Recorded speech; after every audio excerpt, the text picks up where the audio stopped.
Hi viewers, welcome to our channel.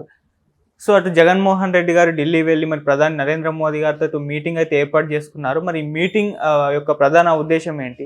ఇదిలా ఉండగానే అటు చంద్రబాబు నాయుడు గారు మొన్ననే మరి ఢిల్లీ వెళ్ళడం జరిగింది. మరి పవన్ కళ్యాణ్ గారు కూడా ఢిల్లీలోనే ఉన్నారు. మొత్తం వీళ్ళంతా కూడా ఇప్పుడు ఢిల్లీలోనే అటు బీజేపీ నేతలతో మీటింగ్ ఏర్పాటు చేసుకుంటున్నారు. మరి ఏం జరగబోతుంది అసలు? సో ఈ అంశం మీద డిస్కస్ చేయడానికి ప్రజెంట్ మనతో పాటు సీనియర్ జర్నలిస్ట్ జగదేవ్ గారు ఉన్నారు. వారితో ఒకసారి డిస్కస్ చేద్దాం. సార్ నమస్కారం. సార్ ఓకే సార్, మరి జగన్మోహన్ రెడ్డి గారు అయితే కలవడం జరిగింది ప్రధాని గారిని. మరి ఎందుకు, దీని యొక్క ప్రధాన ఉద్దేశం ఏంటి? అటు చూస్తే పవన్ కళ్యాణ్ గారు అండ్ చంద్రబాబు గారు వాళ్ళిద్దరు కూడా ఢిల్లీలోనే ఉన్నారు బీజేపీ నేతలతో మీటింగ్. మీ ఒపీనియన్ ఏంటి సార్ దీనిపైన? అంటే వాళ్ళు అమిత్ షా గారు పిలుపు మీదకి వెళ్ళి కలిశారని విన్నాను. ఈయన ప్రధానమంత్రిని కలవడానికి వెళ్ళారని.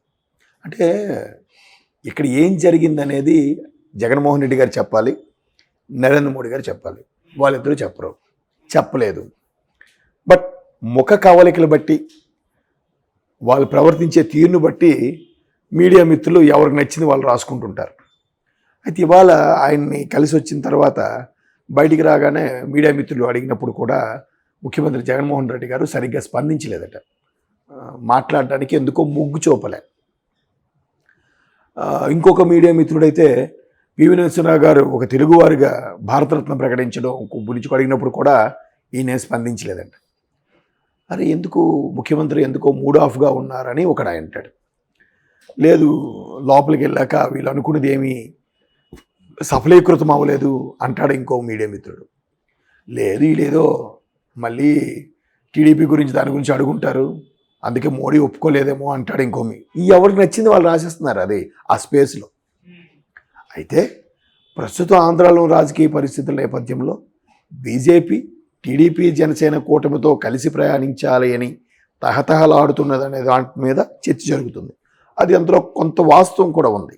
ఎందుకంటే ఈవెన్ సెంట్రల్ ఇంటెలిజెన్స్ వాళ్ళు చేయించుకున్న రిపోర్ట్లో కూడా టీడీపీ జనసేన కూటమికే ఫేవర్గా ఉందని అది వాళ్ళకి తెలిసింది. కాబట్టే వాళ్ళు వీళ్ళతో కలిసి ప్రయాణిస్తే నెక్స్ట్ మేము అనుకున్న 400 సీట్లు సెంట్రల్లో కూటమితో కలిపి కదా 400 సీట్లు తెచ్చుకోవాలన్నారు మోడీ గారు. సో ఖచ్చితంగా మా టార్గెట్ రీచ్ అవుతాము. ఈసారి కూడా ముచ్చటగా మూడోసారి హ్యాట్రిక్ కొట్టడం ఉంటుంది. అలా అయితే ఇంకా బలమైన పార్టీగా అవతరిస్తుంది కదా బీజేపీ.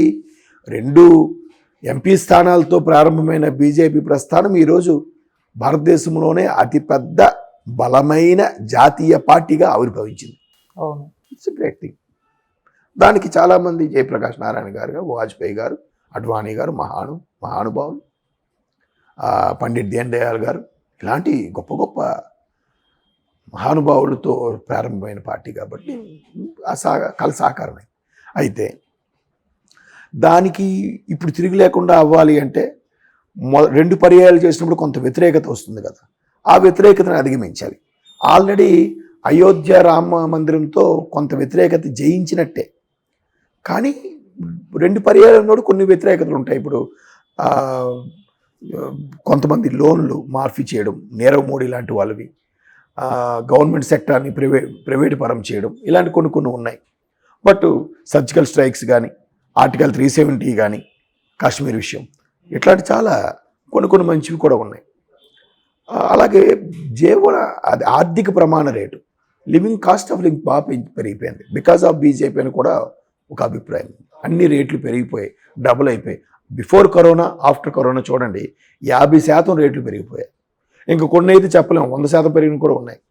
సో ఇట్లాంటివి అధిగమించాలంటే మళ్ళీ పాత మిత్ర కమిటీలు ఏదైతే ఎన్డీఏ కూటమి ఉండేవో వాటన్నింటి కలుపుకుపోవాలి కాబట్టి అందులో టీడీపీ 2018లో బయటకు వచ్చింది, కానీ అంతవరకు కలిసికట్టుగా ఉన్న పార్టీ కాబట్టి అది కూడా కేవలం రాష్ట్రం కోసం ఇద్దరి మధ్యన గ్యాప్ వచ్చింది. కానీ మిత్రులే, రాజకీయాల్లో మిత్రులు శత్రువులు కామన్ అది ఉన్నారు.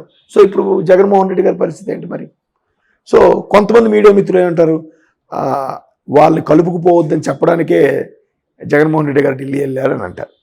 అది వాస్తవం అవ్వచ్చు, కాకపోవచ్చు. బట్ వైసీపీ శ్రేణులు చెప్పింది ఏంటంటే రాష్ట్ర ప్రయోజనాల కోసం రాష్ట్రాల్లో ఇప్పుడు ఈ నెల ఎస్పెషల్లీ ఫిబ్రవరిలో చాలామంది రిటైర్మెంట్ ఉన్నారు. ఆయన 60 నుంచి 62 చేశాడు కదా జగన్మోహన్ రెడ్డి. 62 అయిపోయింది కాబట్టి ఇప్పుడు వాళ్ళందరూ రిటైర్మెంట్కి దగ్గర 34,000 కోట్లు ఖర్చు అవుద్దట. రిటైర్మెంట్ అంటే ఆ గ్రాట్యుటీ కానీ, పిఎఫ్ కానీ, ఈపీఎఫ్ కానీ, వాళ్ళు దాచుకున్నవి తర్వాత ఆ పెన్షన్ కూడా కొంత అమ్ముకుంటారు, రూపాయికి ఇన్ని రూపాయలని ఇస్తారు, అది అమ్మాల రూల్ అంట. 10 ఏళ్ళ తర్వాత మళ్ళీ ఆ పెన్షన్ యాడ్ అవుతుందంట. అలాగా ఆ స్కీమ్లన్నీ కలిపితే వాళ్ళందరికీ ఇవ్వాల్సిన డబ్బు ఇది లెక్క. మేబీ దానికోసం అడగడానికి కూడా వెళ్ళి ఉండొచ్చు. మొన్నే ఒక 4,000 కోట్ల అప్పు తీసుకొచ్చాడు జీతాల కోసం. మళ్ళీ ఇది ఎక్కడి నుంచి తెస్తారు? పథకాలు అంటే మేబీ వాళ్ళు ఇవ్వనని ఉంటారు, అందుకే డల్ అయ్యి వచ్చాడు. కానీ కొంతమంది మీడియా మిత్రులు అంటారు, లేదు వీళ్ళు టీడీపీతోనే కలిసి వెళ్తాం, మీతో మిమ్మల్ని పట్టించుకోమని చెప్పారు, అందుకే డల్ అయిపోయారు అంటారు. ఎవరి వెర్షన్ వాళ్ళది.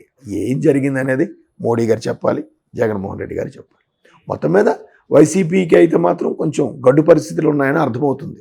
ఏం జరిగిందో తెలియట్లేదు. కానీ ముఖ్యమంత్రి గారు కూడా కొంచెం ముభావంగా ఉన్నారు, మాట్లాడడానికి ఇష్టపడట్లేదు అనే దీని మీద కూడా అంతే. ఇప్పుడు లోపలికి వెళ్ళాక మీరు అనుకున్న ప్రకారం జరిగింది అనుకోండి, బయటకు వచ్చాక హుషారుగా చెప్తారు, మాట్లాడాం మేము అన్ని దానికి ప్రధానమంత్రి గారు ఒప్పుకున్నారు, త్వరలోనే రాష్ట్ర ప్రయోజనాల కోసం కూడా మాట్లాడతాం. రాష్ట్ర ప్రయోజనాల కోసం మాట్లాడితే ఇంకేం మాట్లాడతారు? 5 ఏళ్ళుగా స్పెషల్ స్టేటస్ లేదు, స్పెషల్ ప్యాకేజీ లేదు, పోలవరం ప్రాజెక్టు గురించి లేదు, రైల్వే ప్రాజెక్టు గురించి లేదు. ఇప్పుడు ఇంకేం మాట్లాడతావు? మొత్తం ఎంపీలని గెలిపిస్తే కేంద్రం మెడలు వంచి చేస్తామని అన్నారు కదా, ఏది మరి? ఇప్పుడు ఈ నెల రోజులు ఏం చేస్తారు? చేయలేరు కదా. సో అట్లాగా వీళ్ళు అప్పు అడిగితే నిరాకరించడమో లేదా పొత్తుల విషయంలో మాట్లాడడం ఏవో జరుగుంటాయి. అందువల్ల ఇది సోషల్ మీడియాలో వైరల్ అవుతుంది. వాళ్ళిద్దరినీ కలుపుకుపోవద్దు అని జగన్మోహన్ రెడ్డి గారు అడిగారని. అలాగెందుకు అడుగుతారు? అలా అడగరు కదా. మామూలుగా సార్ మాతోనే ఉంటున్నారు కదా అని అడుగుతారు. సార్ మీరు రాజుగారు పెద్ద భార్యకే సపోర్ట్ ఇస్తున్నారు కదా అంటారు, కానీ చిన్న భార్యకి సపోర్ట్ ఇవ్వకండి అని అనరు కదా. అంత ఓపెన్గా మాట్లాడరు. రాజకీయం డిఫరెంట్. ఆ స్థాయి వ్యక్తులు ఒక రకంగా ఉంటుంది. మనం అది సామాన్యులు మనకి అంతు చిక్కదు కూడా కొన్నిసార్లు ఆ వ్యవహారాలు. కాబట్టి ఈయన సొంత పనులు, ఈయన రాజకీయ స్వలాభం అవ్వచ్చు, రాష్ట్ర స్వలాభం కోసం కూడా వెళ్ళొచ్చు. ఆల్రెడీ చంద్రబాబు, పవన్ కళ్యాణ్ గారు కూడా ఇద్దరు అక్కడే ఉన్నారు కాబట్టి సుదీర్ఘ మంతనాలు జరుగుతున్నప్పుడు ఖచ్చితంగా వాళ్ళతోనే బీజేపీ కలిసి ప్రయాణించేలాగా అందరి దృష్టి అటే ఉంది కాబట్టి అదే నమ్ముతున్నారు కాబట్టి అలా కూడా అయ్యొచ్చు. కానీ ఇప్పుడు బీజేపీ అంటే జగన్మోహన్ రెడ్డి గారితో ఉన్న సన్నిహిత్యాన్ని వదులుకొని ఇటు టీడీపీ జనసేన కూటమితో చేరుతుందా సార్? అదే చెప్తున్నాను కదా, సెంట్రల్ ఇంటెలిజెన్స్ వాళ్ళు ఇచ్చిన రిపోర్ట్ ప్రకారం కూడా టీడీపీ జనసేన కూటమికే ఫేవర్గా ఉన్న నేపథ్యంలో బీజేపీ మరోవైపు 400 పైగా ఓట్లు తెచ్చుకుంటామని బాహాటంగా ప్రకటించిన నేపథ్యంలో మిత్ర కూటములన్నీ కలుపుకుని పోవాలిగా. కలుపుకుపోతే వాళ్ళకి మరి రాజకీయ ఇన్ కేసు ఏమైనా బిడ్స్ కొడితే ఇలాంటి వాళ్ళు మద్దతు ఉండాలిగా.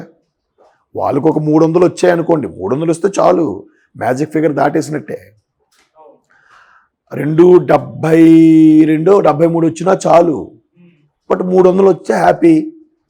ఇలాంటివి ఉన్నాయి, ఇంకొంచెం బలంగా ఉంటుంది కదా. ఏదైనా ఇలా చిటికేసి నిర్ణయాలు తీసుకోవచ్చు కదా. అది యూనిఫామ్ యూనిఫామ్ సిటిజన్షిప్ ఏదో తీసుకొస్తామంటున్నారు. ఆల్రెడీ ఉత్తరాఖండ్లో అమలు చేశారు. దేశవ్యాప్తంగా అమలు చేయాలంటే బలం ఎక్కువ ఉండాలి కదా, వ్యతిరేక ఓటు ఉండకూడదు కదా. అలాంటప్పుడు ఇలాంటి వాళ్ళు కలుపుకో, వాళ్ళ నిర్ణయాలు ఏకపక్షంగా జరగాలంటే మిత్రులందరూ కూడా కలిసి సపోర్ట్ ఇస్తే ఇంకా వాళ్ళకి తిరిగి ఉండదు కదా. అలాగా ఎవరు గెలిస్తే వాళ్ళు చెప్తారు. మేబీ బీజేపీ కూడా అలాగే చెప్పిందేమో, మీరు ఎక్కువ సీట్లు తెచ్చుకుంటే మీతో కలుస్తాం, టీడీపీ వాళ్ళు ఎక్కువ తెచ్చుకుంటే టీడీపీతో కలుస్తాం అని చెప్పిందేమో. అందుకే సరే అనుకొని అది ఎలాగైనా మన సీట్లు తెచ్చుకోవాలని ఆలోచన బయటకు వచ్చేసి అందుకే ప్రస్తుతం మాట్లాడలేదేమో జగన్మోహన్ రెడ్డి గారు. చెప్పలేం కదా, అలా ఎందుకు అనుకోవడం. కాకపోతే ఆయన ముభావంగా ఉన్నాడని చూసి ఎవరికి నచ్చింది వాళ్ళు రాసేసుకుంటున్నారు. ఆ ఎక్స్ప్రెషన్స్ బట్టి సోషల్ మీడియాలో కూడా చాలామంది చెలరైపోతున్నారు. ఏం జరిగిందనేది ఆ 4 గోడల మధ్యన వాళ్ళు పర్సనల్ అపాయింట్మెంట్ వాళ్ళే మాట్లాడతారు. మిగతా వాళ్ళు ఎవరు మాట్లాడతారు? మిగతా వాళ్ళు ఎవరికి తెలుసు?